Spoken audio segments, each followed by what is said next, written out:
training namin malapit lang. Mga 100 kilometers yung training namin bago kami magsakay ng truck.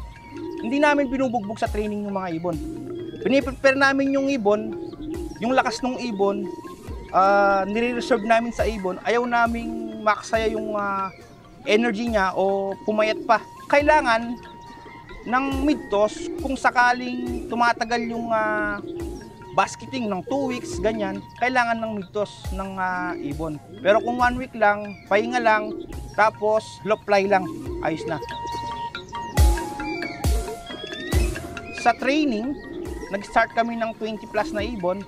So pagdating ng Legazpi, nasa 20 pa yung ibon namin. So yung complete clock doon nasa 14. Pagdating ng Calbayog, doon nagkaubusan na dahil nakauwi lang sa amin sa Calbayog 2 ibon lang.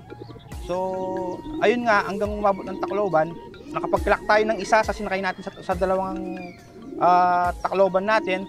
So yung nakauwi nga ay babae, no? Hen nga yung nakauwi natin.